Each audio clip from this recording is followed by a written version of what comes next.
Heyo, welcome back to my channel. It's Kendra here, and I am back with another video. In today's video, we're going to be talking about a new viewer that is kind of being, I think it's still in beta test. I don't think it is actually released. If I'm wrong, I am sorry, but one of my viewers, Lark, who hangs out in the Discord a lot, mentioned something about a new viewer called Aperture. It's very much like Firestorm. I don't know if it is a viewer made by the same people as Firestorm. It would make sense that it is because everything is the same as Firestorm, but there are a few key differences. And in today's video, we're not going to go through all of the different differences between Aperture. There's plenty of videos out on YouTube about that. But what I want to focus on in today's video is photography. The past few months, I have been kind of getting back into blogging and photography. So it's kind of been like back in my forefront the past couple months. So when Lark mentioned this new viewer to me, she mentioned it to me because she knew about my how I've been getting back into photography.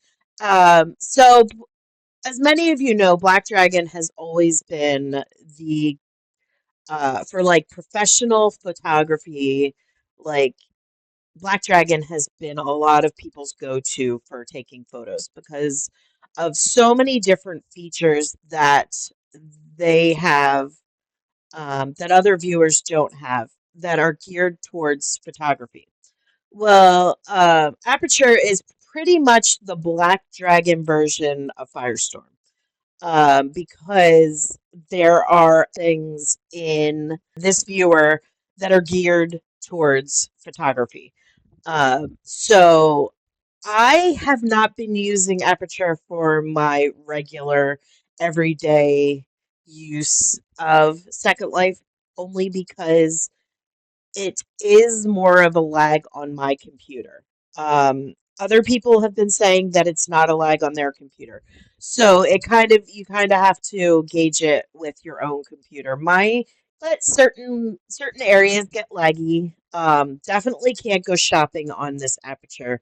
I haven't decided if I'm going to record like my videos on it. I really don't think I will just because if you look in the background of this video, everything's blurry. And I want everything to be clear in my full picture. And the reason for that is this is a more well, it could be I could probably work with the settings and it could be clear.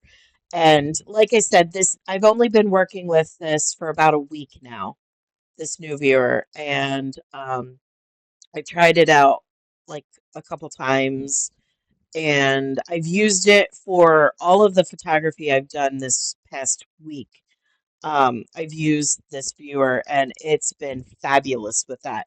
If you've seen my Flickr, you noticed I have like 4 new photos out on my um, Flickr just because it's been fun to play with, and I wanted to kind of get an idea of the photography aspects. All right, so that's enough overview about the viewer. The biggest and most amazing part of this viewer is the posing feature. Okay, and if you are, it's going to be a button on your toolbar. So you're gonna have to put the toolbar. I'm just pulling up all the buttons for the toolbar. So you might want to add it to your toolbar if photography is your thing. Um, but my favorite thing about this viewer is that is something that came from Black Dragon that was the one thing that I haven't used Black Dragon in a long time for photography. But if I did, I would probably I used it for this reason, and that is the uh, the poser button. Hold on. And the poser button is, it looks like a little, the picture is a little marionette and it says poser on it. So it's this one right here. Um, Poses your avatar and animated objects. So the so this button I'm dragging it back to my toolbar, but parts of my screen are cut off so you can't see it. Um, the reason I love this feature is because with the reborn body, a lot of my older furniture and a lot of my furniture in general is meant for a less curvy body, because the reborn body is a more curvy body. Oftentimes, my arms will cut in, and you've seen it in my videos. My arms cut into my hips and my stomach or my boobs or whatever. And when you're taking a photo, that's obviously not what you want to be able to do.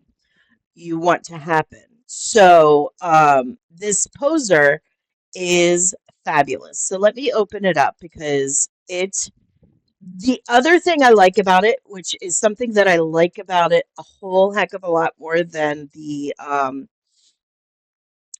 Black Dragon poser, is the Black Dragon poser has these sliders here.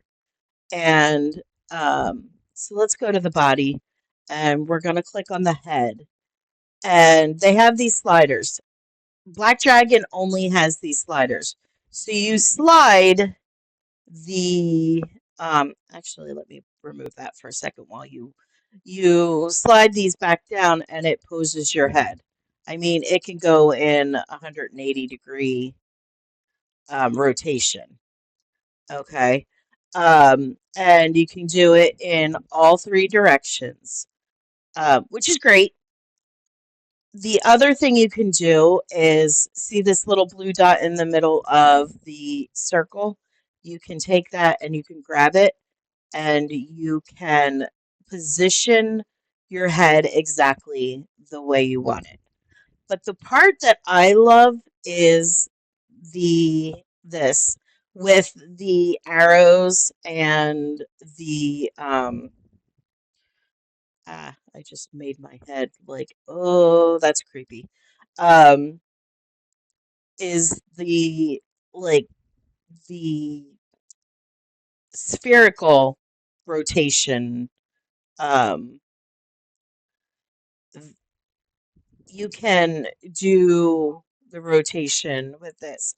And the reason why I like this is because I'm used to using it when I'm building, I'm used to rotating things with this spherical rotation um, tool when I'm building. So I'm already familiar with it, which makes it a lot easier to position. Uh, if you want to turn it on, you want to click the little picture here. If you want to turn it off and kind of see, if you use the blue dot, you can exactly see where you're positioning your head, um, like exactly without any of the like colored lines and everything. Now, so I have my arm, it's my left arm, I have posed out straight. Now, if I click this copy left to right, if you notice, the problem is it copies your entire body left to right. It doesn't just copy the part you're removing. So if you notice, my legs are messed up too. That's like if you want a perfectly symmetrical pose. Okay. Obviously, if you don't want a perfectly symmetrical pose, then you're not going to use this copy left to right. If it's too awkward, all you have to do is click out of it and you go back into your normal pose. And then you can click on it and again, and it'll take you from this pose. If you're all right, so I'm sitting in this chair to show you some of the other features of this uh, poser. because I wanted to show you how you can use it to help you enhance a pose that you might be in, um, either like a pose that you've hopped on or like an animation um, in a piece of furniture. So as you notice, this animation is a moving animation. So when you click the poser while you're sitting on an animated pose, once you click it, it will turn to a static pose. You'll stop, your body will stop in the exact position that you were in when you clicked on the poser. All right. Um, we have some different tabs along the side here. All right, so the first one is the move, and this one moves your entire avatar. So this one moves you up and down. It moves you left and right, or in and out. Okay, um, just on all the different axes. There's an undo button here. So when you click it, it'll just undo the last movements that you made.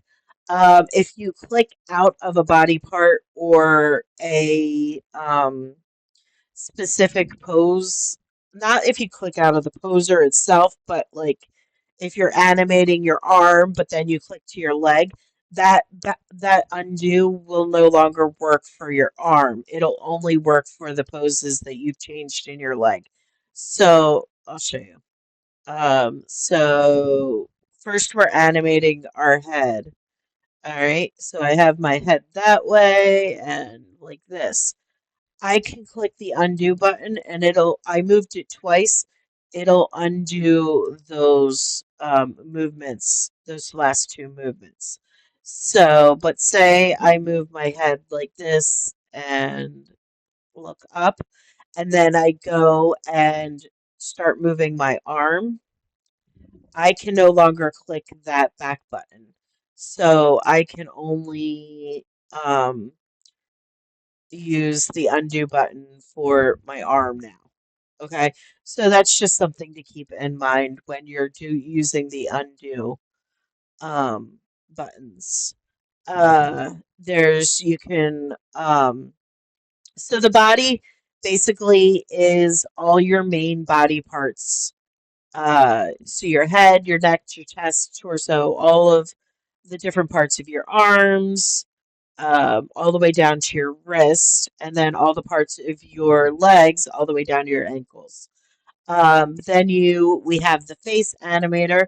This is great for creating a physical facial expression that you might want. All of our heads usually have animations in our head HUD that you can use, but if you can't find the emotion you're looking for in your HUD, you can always use this animator to give yourself a um, like a specific facial expression. So, for example, like I can like I can give myself a winky face, like as if I'm like winking, okay? Or I can, um,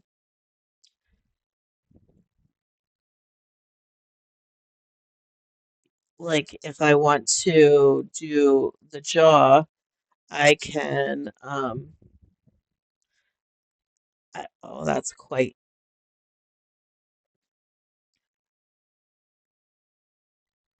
ah, let's try that again. I can like do like an open face, like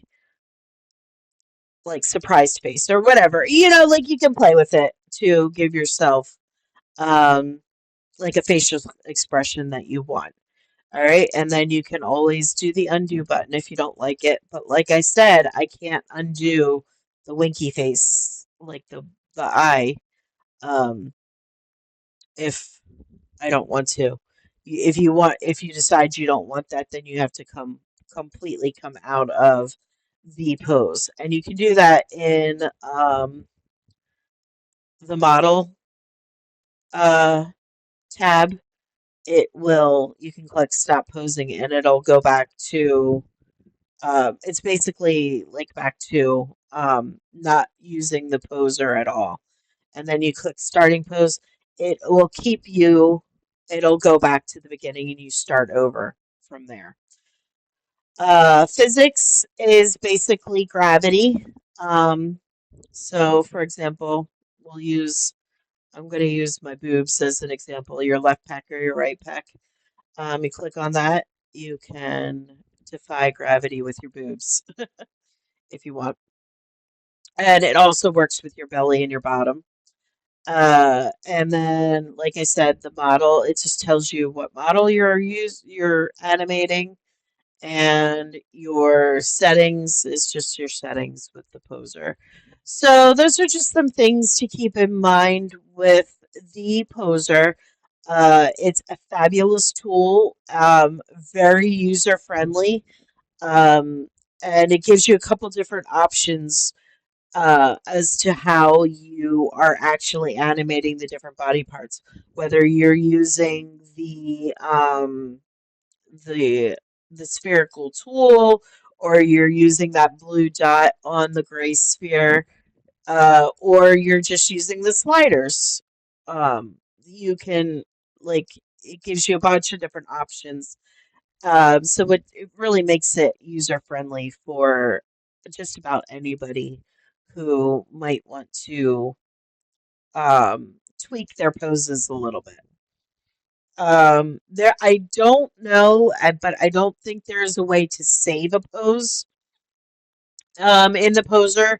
So it's like a one and done thing. So it's not like you can save your poses to use later on or save your positions so you can use them later on. I don't think that's possible. If I'm wrong, just let me know. But I really don't think that's possible to do it. And then finally, the second thing I wanted to mention about photography in the Aperture viewer is um, the graphics tab in the preferences menu is slightly different for the Aperture viewer. So if you open your preferences menu, it and you're on your graphics tab, most of these tabs are exactly the same as they were in Firestorm. But the graphics tab is something that I noticed that is different and pertains to photography.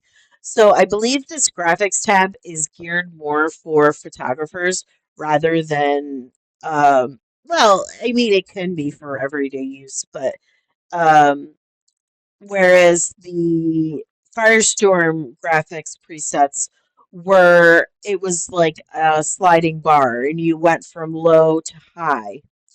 In Aperture, it's a level 1 to level 9. And it kind of gives you an explanation of what the different settings are.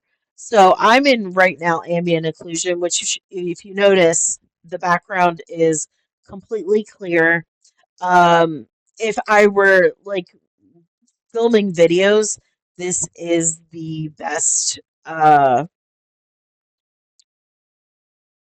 This is the best setting for filming videos because I want everything to be clear. But in photographs, sometimes you want it to be more realistic.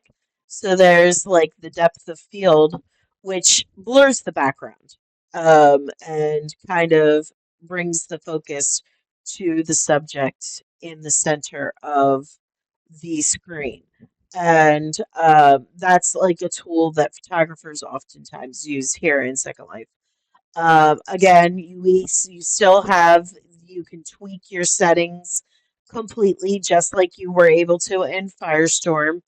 Um, exactly. It just kind of gives you a default for the different levels. And if you notice, we'll go from 1 which is just the basic essential features. If we like look here in the background, not everything is fully rezzed out. It's the lowest graphics setting.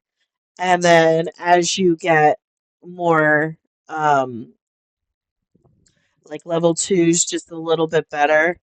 And then level three adds some shadows in. And then level four is the ambient occlusion, which kind of softens the shadows a little bit and makes them a little bit more realistic. And then there's the depth of field, which causes everything in the background.